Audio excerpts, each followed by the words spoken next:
Hello, hello. It's been a while. It's been a month. I'm sorry about that. I'm sorry. Just a lot of things have happened. My For one, as you can see, I have a new chair. As you can see, I got a new chair. Yeah, yeah. That's why. That's part of the reason. Another reason is because also because of my old chair. It's because broke. So I had to get, and my chair was literally my sound. It was a chair with Bluetooth speakers, so I couldn't really do anything. I mean, I could, but you don't know because it's been a month, and But hi, hello, hello to anyone that joins. Hello. It's been a long ass time. As you can see, I've gotten a little haircut. That too. Just wanted to try something new. Oh, my hair looks all goofy. It's all good. But hello, welcome to tonight, this morning. I don't know. Welcome, regardless, to a long overdue stream. I should have done this like months ago. um, yeah, it's been a while. I just had again, just a lot of stuff is going on, both in my personal life and stuff like that. So and it's just lack of motivation. What with Twitch making all these goofy decisions. And um yeah. So let's not waste any more time and let's just get into the story reading. Because this is a story I've been wanting to read for quite some time. Let me see if I can find it. Here we go. Yeah, I made a new thing for creepypasta readings. But I think in the future I'm probably gonna not have face cam for creepypasta readings. I'm just gonna have like the entire, gonna make like a separate layout for that. It's not to me. Anyway, as you see, we have a story right here. It's called "I Was Never Allowed in the Basement. I Finally Found Out Why." And as you can see from the title of the stream, we're gonna be reading it in parts. So yeah. Uh, Sorry, I'm trying to find this funny thing. I don't even know what I'm looking for anymore. Doesn't matter. Uh oh no. Why'd I move OBS? What's wrong with me? What am I doing? As you can tell, I'm sporadic. Um Hopefully that doesn't affect my reading capabilities. Oh heaven, I hope not. Anyway, let's oh my gosh. Let's do it. All right.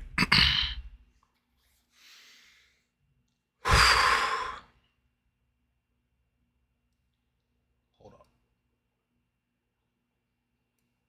Like, I don't have to look at the I mean, I can still look at the camera, but it's just wait, where the fuck, where'd it go? Oh my gosh, the hell! Oh, for fuck's sake, whatever. Okay, so you go there. Chat goes over here on my mini monitor. That's actually a drawing tablet, but I don't use it as a drawing tablet. Anyway, let's do this.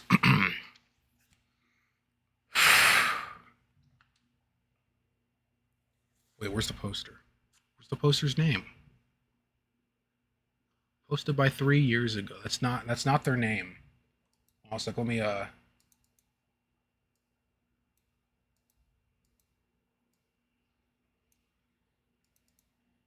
it it doesn't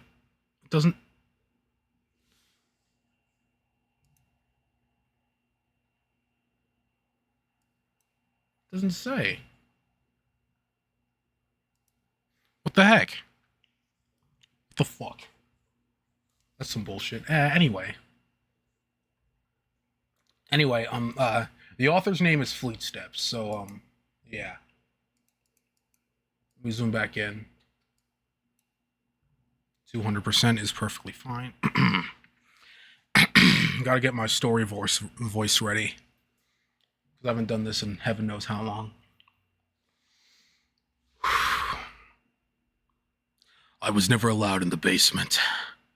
I finally found out why. Part 1. Written by Fleet Steps.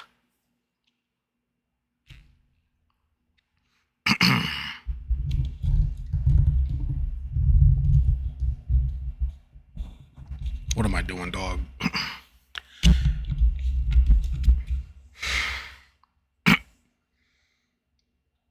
I mean, I'm all anxiety ridden right now. Anyway. A day, a week, a year. Just arbitrary measurements of the relative force that is time. One person's future is another person's past, and time is a fickle bitch. Blah, blah, blah. I'm getting ahead of myself. Let's just start at my beginning and see where it ends up.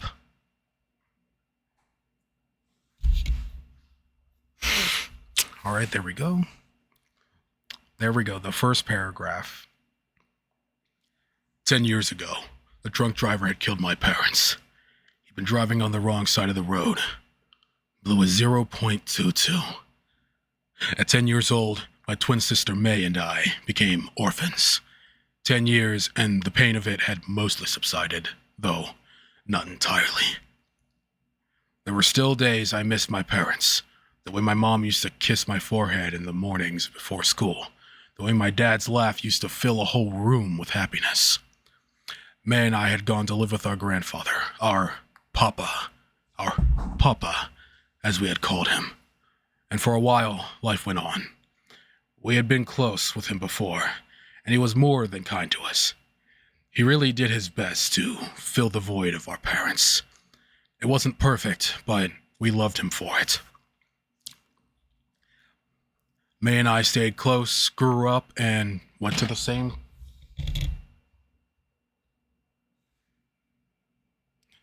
Went to the same DK Bongos. That's not what he said.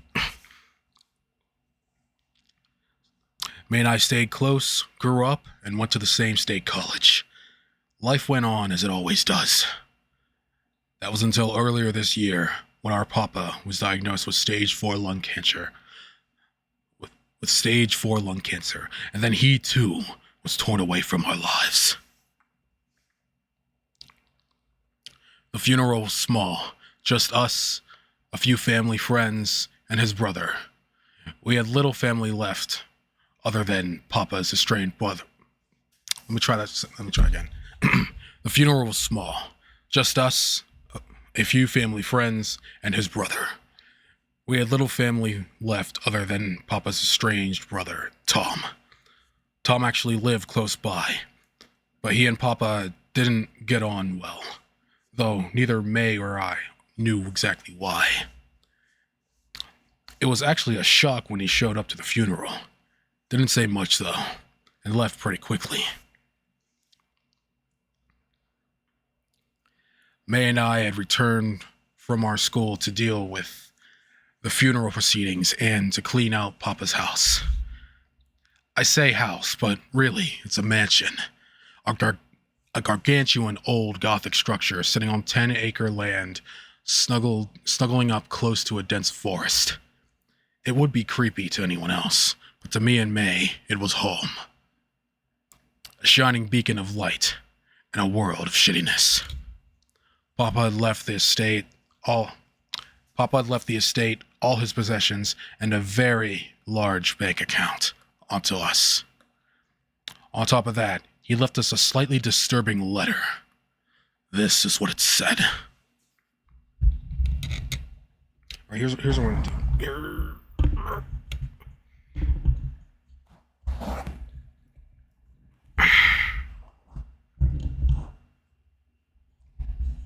Oh, now it doesn't want to get loose. Okay.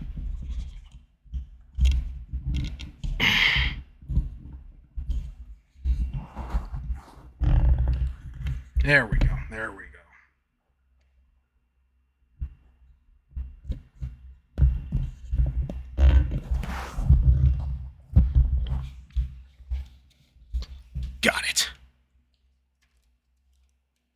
See, I got this. I got this.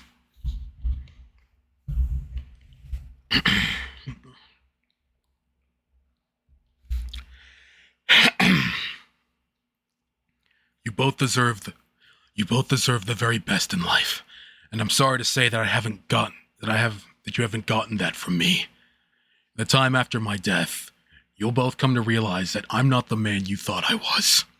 Sometimes we do things we feel are necessary, and those things can haunt us. Tom has agreed to explain some things to you both, and I just hope you won't judge me too harshly. Papa was a saint, and neither May nor myself had any idea what the note was talking about at the time. We'd come to find out. We'd come to find out. Papa was also a serial hoarder. The house was full of junk. He'd collected over the years. We'd used some of the money he'd left us to rent some storage units and a truck, but clearing out the house was no small task.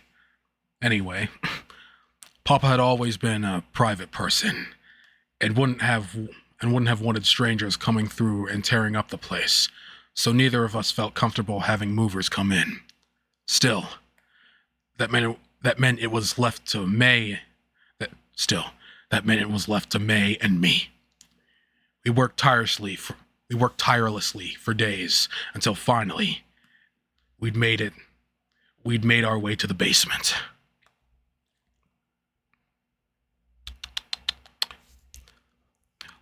I flipped the basement light on from the top of the steps and sighed in annoyance when no light turned on in return. May and I peered down into the pitch darkness below. The concrete stairs seemed to stretch endlessly into the dark, even though I knew it only went down about 20 feet.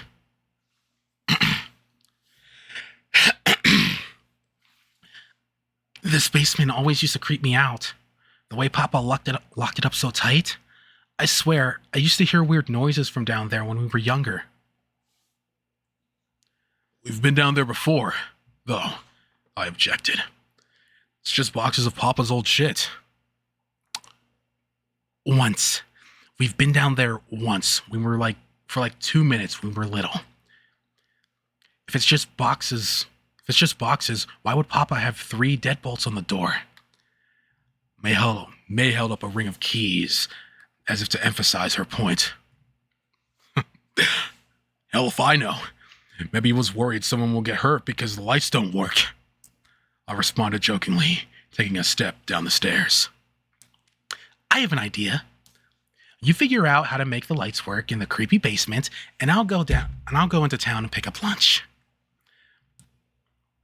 My sister responded in a tone of voice that let me know she would not be going to the creepy basement. Sure, May. I rolled my eyes and let out a small chuckle. Thanks, Erin. May rested her pale blue eyes on me and smiled warmly before scurrying off. Long dark hair trailing behind her. Yo. I pulled out my phone flashlight and cautiously walked down the steps. As I made my way into the only part of the house we had ever been allowed in, an unpleasant and musky scent filled the air. My nostrils began to sting and my stomach turned. The smell increased in power with each step, and I had to make a conscious effort not to breathe through my nose. Something absolutely rotten was down here.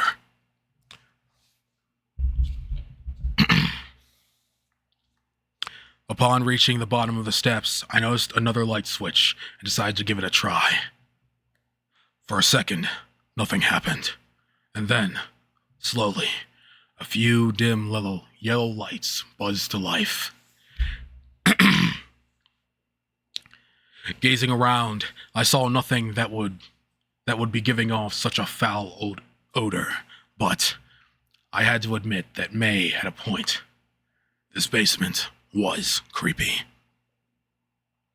I could only see faintly by the flickering light that barely permeated across the basement, and the walls needed desperate help as the paint was hanging off in strips everywhere.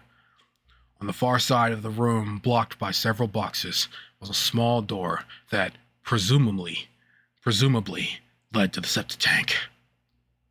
The place looked like a dungeon, to be entirely honest. Countless stacks of unmarked boxes were piled high around me, and I realized this was going to take hours. I let out a long sigh before beginning the laborious task of transporting them to the U-Haul in the driveway.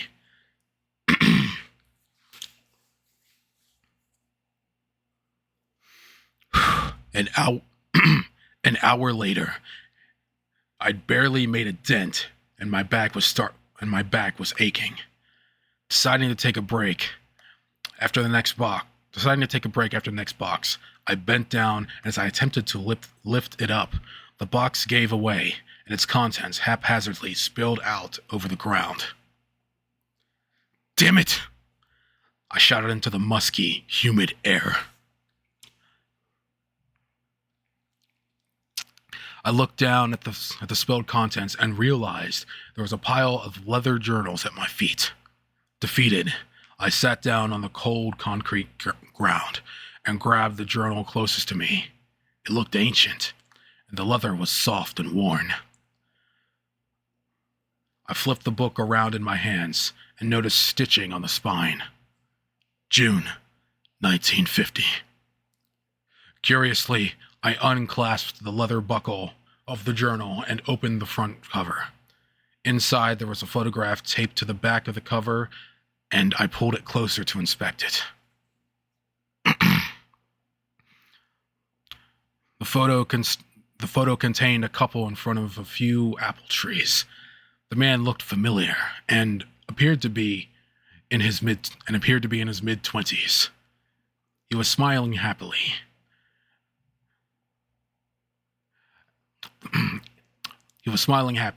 And I noticed he was holding a small baby, cocooned in a blanket. Laying her head against the man's shoulder was probably the most beautiful woman I've ever seen. She had a pale complexion contrasted by long jet black hair. Her most captivating feature was probably her emerald-colored eyes that seemed to shine. I stared at her, mesmerized by her beauty. Eventually, my eyes darted to the familiar tooth-filled smile of the man for a few more seconds before realization dawned on me. This was a photograph of my grandfather. Decades younger than I've ever seen him, but him all the same. I wasn't sure why, but I started to feel uneasy. There was nothing wrong with the scene in the image itself, but something was poking at the corner of my mind, putting my flight or fight responses on edge. I couldn't explain what, but there was definitely something very wrong with this picture. I stared blankly for a few moments before my eyes widened in disbelief. The image I was looking at was clearly old, and the journal was dated to 1950. But the picture was high resolution with brilliant, vibrant color. Clearly taken by an advanced camera, even by today's standards. I quickly flipped through the pages of the journal, only to see page after page of handwritten words. I recognized my papa's handwriting, and noticed each entry was signed by him. I set the journal down and opened another, only to see it too had a high-definition photograph of my papa. This time, however, he was dressed in an army uniform, smiling from on top of the largest horse I'd ever seen. Not just a big horse, but impossibly big. It was hard to tell without a better frame of reference, but the horse had to be nearly the size of an elephant. My papa had never been in the army. He'd been an investment banker. This journal was also filled with handwritten entries from my grandfather. Confusion swirling in my mind, I opened journal after journal. I saw more photos. One with my grandpa and a group of young men in army uniforms, all smiling on top of what looked to be an airship. Another with him in civilian clothes, with the same green-eyed woman to his right. And to his left, there was a boy in his late teens that I recognized to be Tom. My jaw dropped when I noticed an under-construction Eiffel Tower in the background.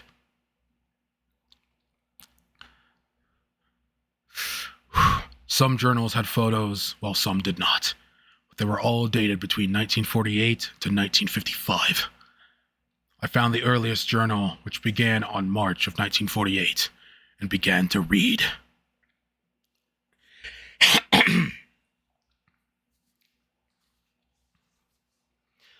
I'm not entirely sure what I should be writing here. Jade says to just write about my days and what happened, but it feels odd. It's for her, though, so I'll write. She told me she'll want to read all about my adventures after I get home from the war, and I suppose I best make life sound interesting for her. I'm at the station now, and I ship out in a few hours to Germany. The British Republic is advancing on Berlin at this very moment, and if the American forces can't repel the unified powers, then there really is no hope for any of us. There's even been talks of the unified powers developing a new type of soldier. People with unimaginable strength and speed that can take down entire companies. Hey, Aaron, food's here. I'm gonna go hang out with Chelsea for a bit. Make sure you eat, okay? May called from the top of the steps, her voice ripping me from the journal. Yeah, thanks. See you later, I mumbled as she left. I wasn't quite sure what I was reading yet, but I dove back in. Without losing a single man. I'm not sure how much I buy into it all yet. Sounds like ghost stories if you ask me. The Koreans may have a disgusting interest in eugenics, but something like that would be too much, even for them. Anyways, at least I get to ride the transatlantic Hyperloop on my way to Europe. They say it'll only take 5 hours to get across the pond in it. I love you, my dearest Jade. Just as I finished reading the entry, I heard a loud thump and sound of metal scratching against metal. I froze and listened again for several seconds until I heard the same metallic sound again, followed by a deep rumbling and hacking cough. My head whipped around, trying to zero in on the sound. The metallic scratching started again, lasting longer this time, and my stomach sank as I realized it was coming from the door to the septic tank area.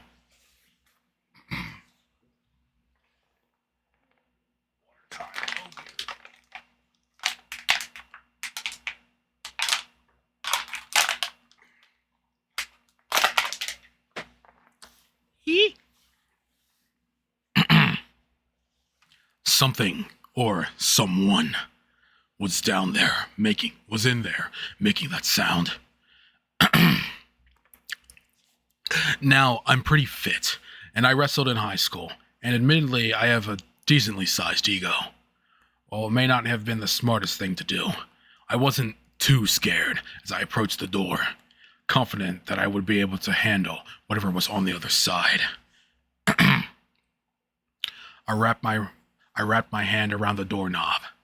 After a deep breath, I threw the door open with one hand, and in my other, I had used my phone light to illuminate the dark space beyond. I gagged as a much stronger version of the horrid smell I'd almost grown accustomed to gushed into my nostrils. And nothing could have prepared me for what I saw inside the room. The floor and walls were encased in concrete. The ceiling looked to be made of steel, and a couple feet past the doorway, thick steel beams descended from the ceiling every few inches. It was a giant cage, and in that cage was the most horrific creature I had ever laid eyes on. It was laying down, but I could tell it was easily 7 feet tall.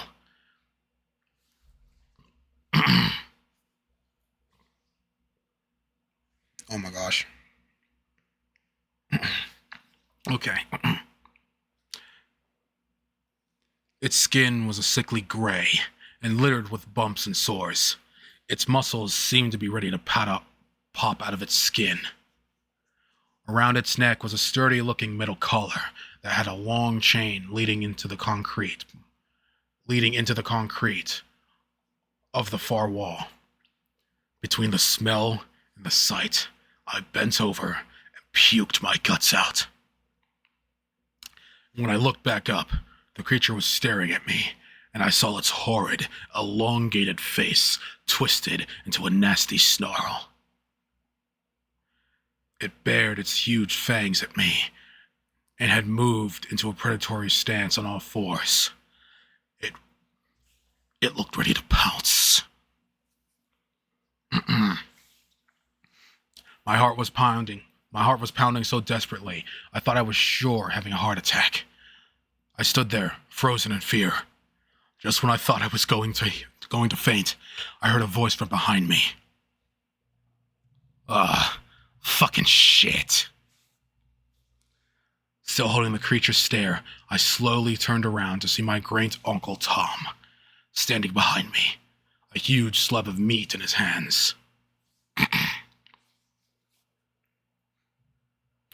I heard the screech of the metal and whipped back around to see the creature launching itself at me, only to be yanked back by the chain. It snarled as it rose to all fours. Now that it was closer into the light, I could fully see its eyes. Its piercing, emerald green eyes.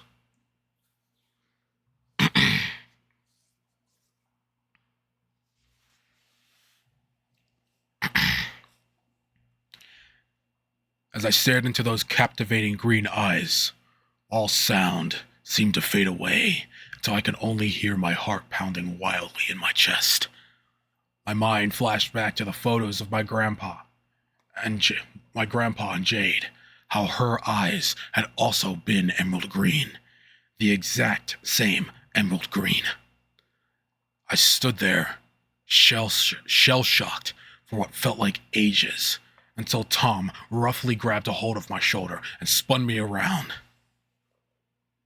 You got questions, kid? I suppose I got answers. Go wait for me upstairs. His sick southern drawl hung over his words like a fog.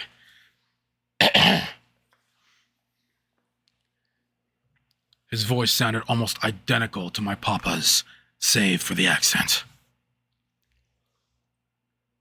Finally, I broke out my trance-like state. What is that thing? Tension filled the air.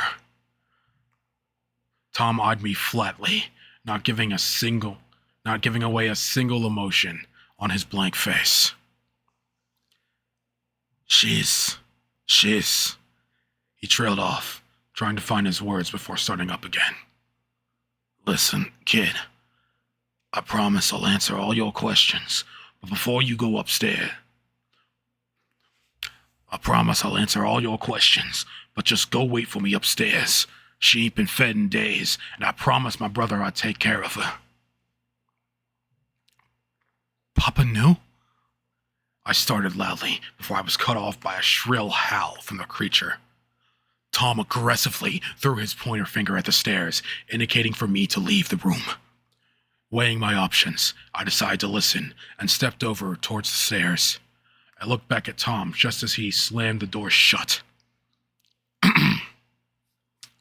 I made my way through the long hallway that Damn it.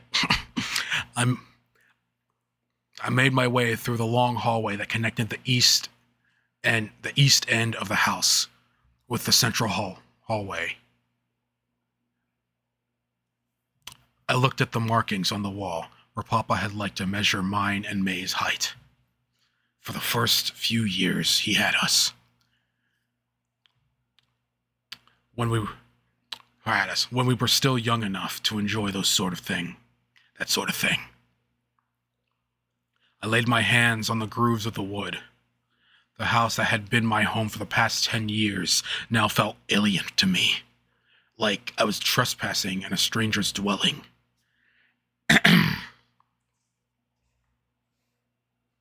Questions swirled throughout my mind.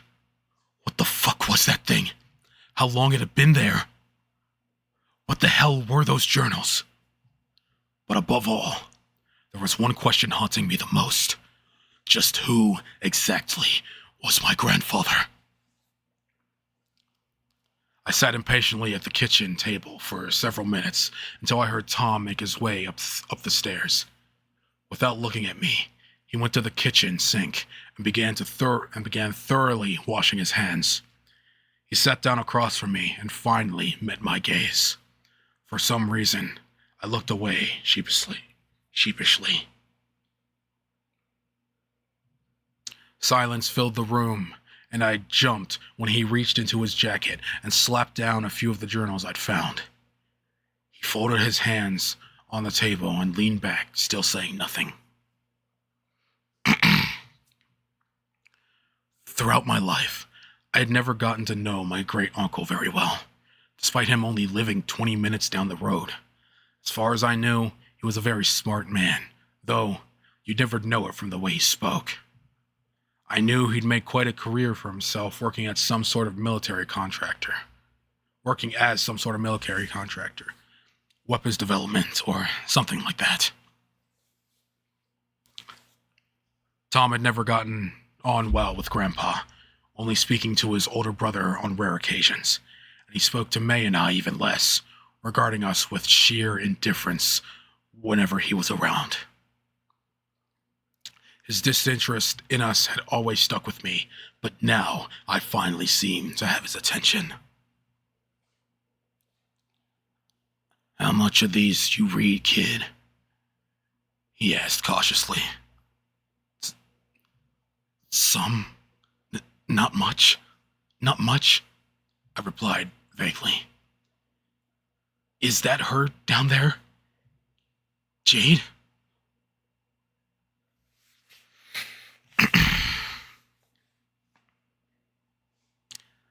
"Nah. Not for a long time now. That down there is what..." "Nah. Not for a long time now. That down there is what's called a failed fucking experiment. During the war, the inflicted powers were trying to create a super soldier of sorts to fight on the front lines. Almost did it too, until the US developed the atom bomb and threatened to use it. Brought things to a tidy, neat close. After the war, we confiscated the British and the Korean research and..." "Stop fucking with me!" I suddenly shouted as I pounded my fist down on the table. "There was no war in the 50s when we fought the British, so stop fucking with me and start telling me the goddamn truth, or I swear to God, I'll just call the police and let them deal with you and the fucking thing downstairs." I could feel my face growing red with anger. If Tom was surprised by my outburst, he didn't show it. If anything, he looked almost amused, which just served to piss me off even more. "Right. I thought maybe you'd put it together by now. My brother said Hughes was intelligent and all. He pondered for a moment before going on. Kid, I don't reckon you know much of quantum physics, string theory, Einstein, Rosen bridges, ringing a bell in that hot head of yours.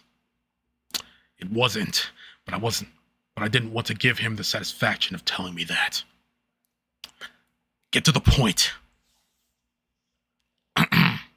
He smiled in a not unkind way. Over here, Einstein and Rosen theorized that we were surrounded by microscopic wormholes that could theoretically traverse one through space and time. Neat theory and all. And they actually got most of it right. The distinction between most and all, though, is found in the actual function of said wormholes, instead of simply connecting to a different point in time or space. Dog, I lost a southern accent. I need to try that again. Over here. Einstein and Rosen theorized that we were surrounded by microscopic wormholes that could theoretically traverse one through time and space. Through space and time. Neat theory and all. And they actually got most of it right. The distinction between most and all, though, is found in the actual function of said wormholes. Instead of simply connecting to a different point in time or space, they connect to a different points in time, space, and realities. I wanted to yell again, tell Tom that what he was saying was insane. But I held myself back, mostly because he seemed to be confirming what I had already begun to suspect. Oh my God. He paused for a moment, sensing my indecision to protest his words. Once he was satisfied that I'd stay quiet, he went on. Oh dear.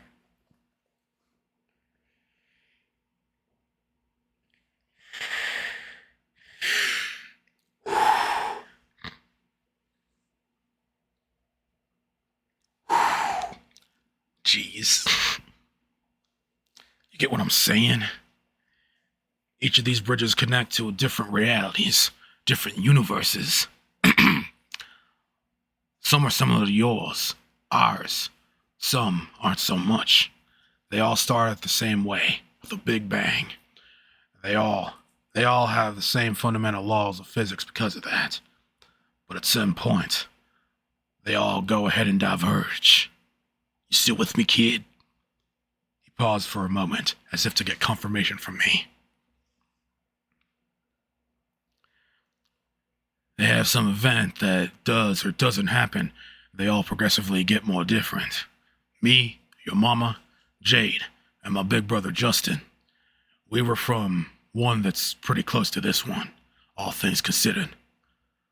Far as I can tell, divergence happened in 1678 when America split off from Britain, almost 100 years before they did here. Somehow, through a series of cause and effect, that event accumulated in a different world, my world, where technology was pretty damn far ahead of where it is here, among some other things, like wars being fought on different schedules, with some very different players involved. People there are different too, more intuitive. My mouth hung wide open at this point. This was fucking insane. That's literally what he's like. He's like,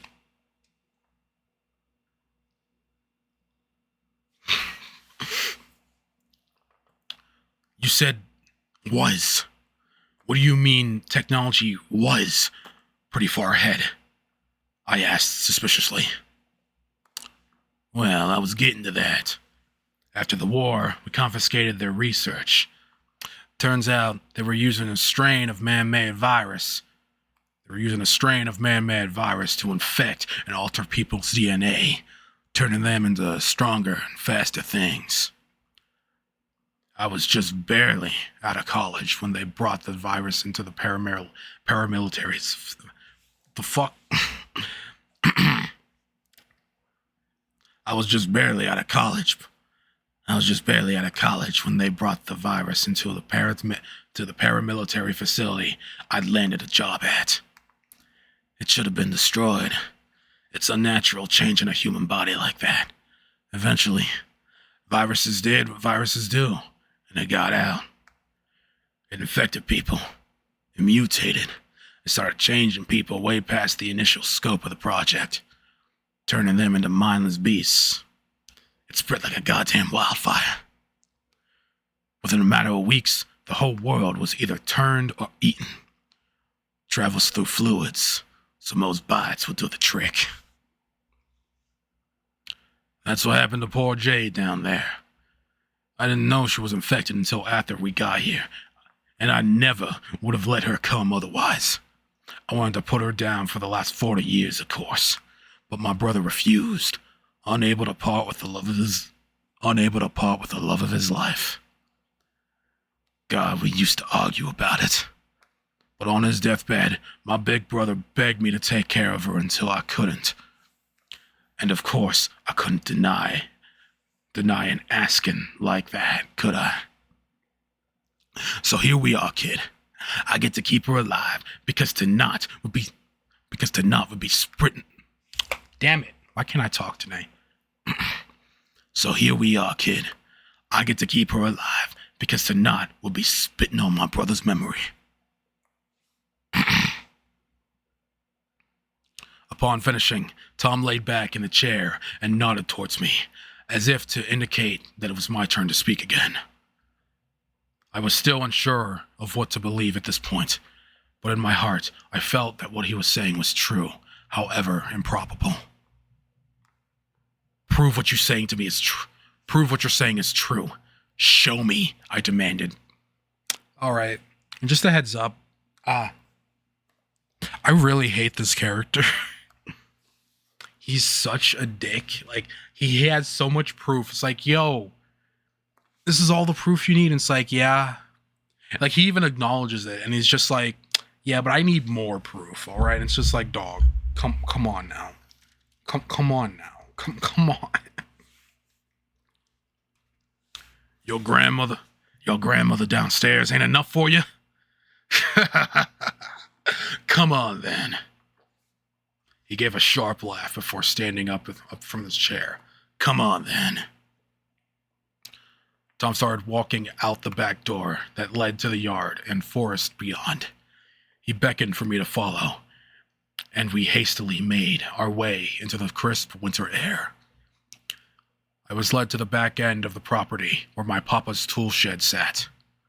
Although we never had any reason to enter it, Papa had always kept it locked, citing theft concerns. Now I know that wasn't the only reason. Tom entered the combination to the lock and swung the door open to reveal the shed's rather unimpressive contents.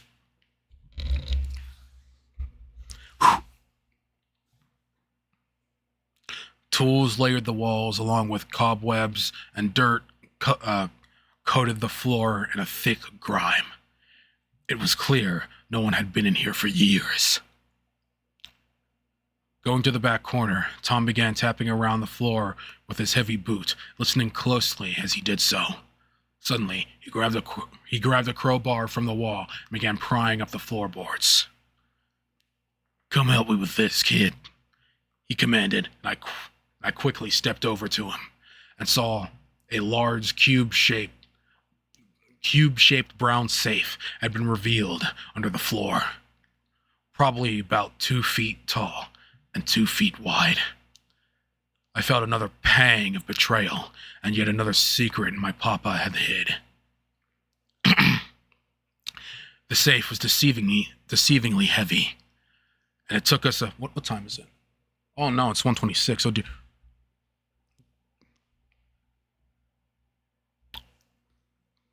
It doesn't say how long I've been streaming for. Okay, OBS, fuck you too. The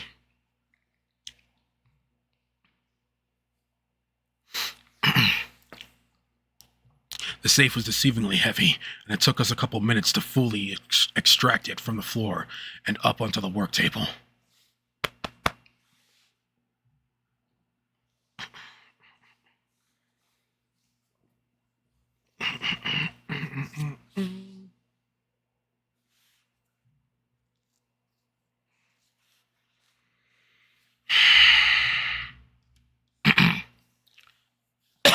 What the?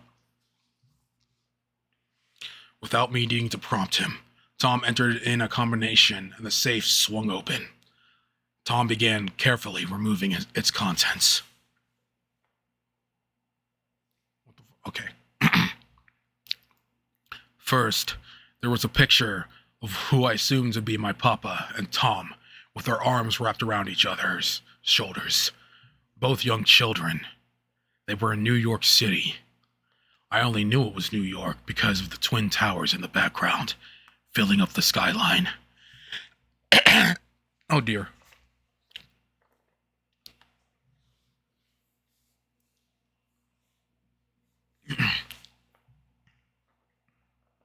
Next, he pulled out a wallet and removed several dollars of different denominations from it. The catch, though, was that these dollars were blue and had the faces of men and women I've never seen before. I inspected them closely, and they certainly felt real.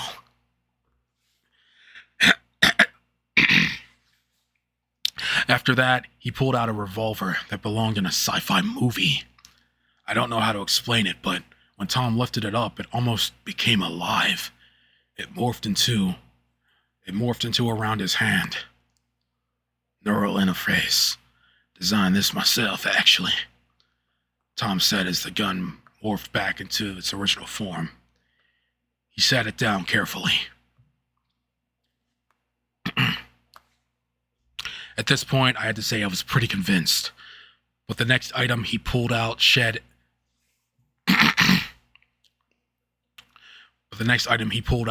any modicum of doubt I may have had still been harboring.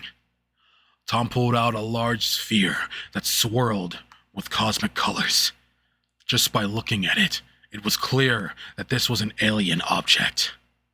I watched as it turned blood red at Tom's touch, and then swirled to a cosmic purple, and then a deep ocean blue.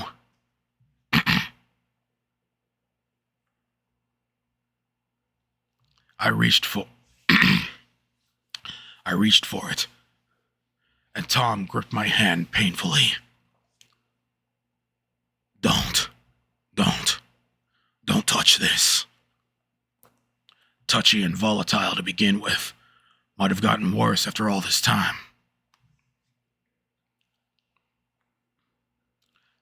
I looked at him quizzically. That's what got you here, isn't it? He nodded very seriously. And then my world came shattering down. Because it was at that exact moment I heard an ear-splitting scream echo across the yard from the house. My blood turned ice cold and my heart skipped a beat. I recognized that scream. That scream belonged to my sister. Without thinking, I grabbed the revolver sitting on the table behind me and sprinted towards the house, ignoring Tom's calls after me. As I burst through the back door, I immediately recognized the unmistakable scent of blood. I heard a soft cry from the hallway leading to the basement and quickly turned the corner to see my twin sister collapsed against the wall. All around her was a pool of dark red blood that led down the hall to the basement.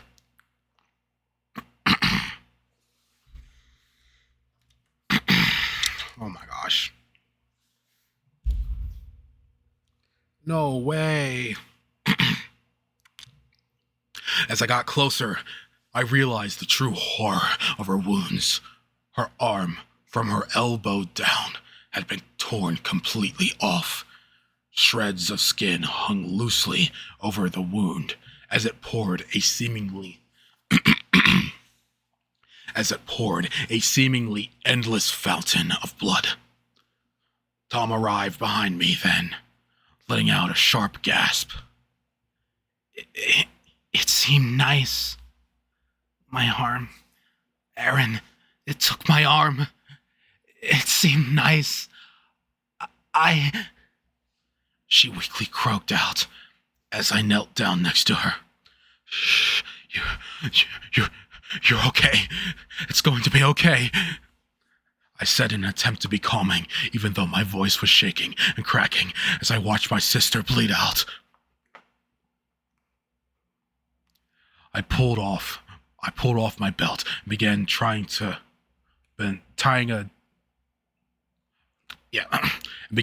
a tourniquet as I screamed for Tom to call an ambulance. No point, kid. She ain't gonna die. She's gonna turn. We can't let her, he said softly. His face still conveyed little emotion, but I thought I saw something like sadness flash in his eyes. Ignoring him, I pulled out my own phone and called 911, giving them directions to my house before hanging up. I looked back at May and saw her eyes had rolled back into her head. She looked so pale. Save her, please. I looked at Tom, tears now streaming down my face. He looked down at the ground before responding. Kid, I hopped universes to get away. There ain't no cure. My facility came the closest before I left, but we were still weeks, months away. We were getting overrun. She won't bleed out, but she's gonna go into a coma and start changing. Couple days.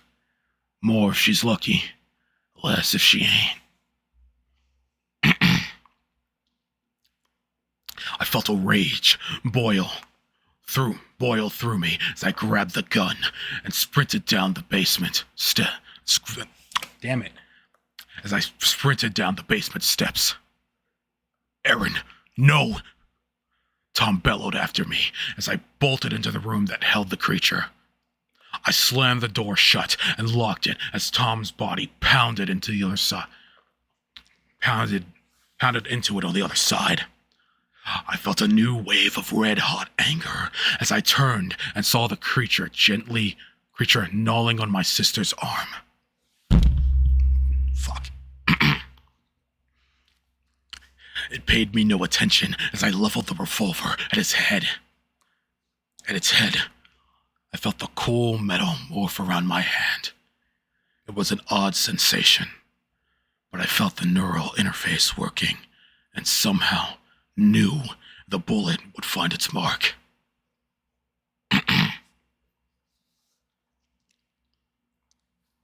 With a simple thought, the gun blew a hole the size of a quarter through the head of the thing that had once been my grandmother. No sound, no recoil. The creature howled, and I shot again and again and again. Finally, it collapsed to the ground, dead. Tom was still pounding on the other side of the door, and as I opened it, he came crashing inside and looked at me with a fury I'd never seen before. He took a step towards me, but I leveled the gun at him as he stopped in his tracks. You gonna fucking shoot me? I swore to my brother I'd keep her safe, but now look at you. Fuck. You gonna fucking shoot me? I swore to my brother I would keep her safe, but now look what you went and fucking did. He spoke in a tone that was full of ice and fury.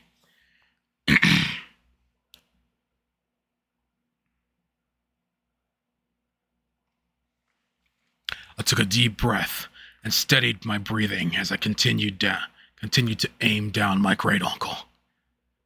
I had a plan, albeit a shitty one. If I was right, I'd be able to save May. If I was wrong, I'd probably die for it. But I had to try. I had to try and save the only family I had left. I realized I could hear ambulance sirens in the distance, growing louder. I steeled my resolve. The time was now or never. You said it yourself, Tom. Your facility came the closest to a cure. We need to go there. You're taking me there. The anger in Tom's face disintegrated instantly, replaced by pure terror. Ooh, well, there's part 1. Let me just see how long part 2 is. If it's not too long, then shit. That's pretty fucking long. That is very long. Okay, never mind. Okay, so yeah, we're gonna part 1's just fine. So yeah. Not that one. Hello. That one. All right, so yeah, I'm sorry if my mind's like all over the place. It seems to be getting worse. I don't know what's going on. It's probably just anxiety. I hope to heaven it's just anxiety. It better be anxiety. Let's turn this back to 100%. There we go.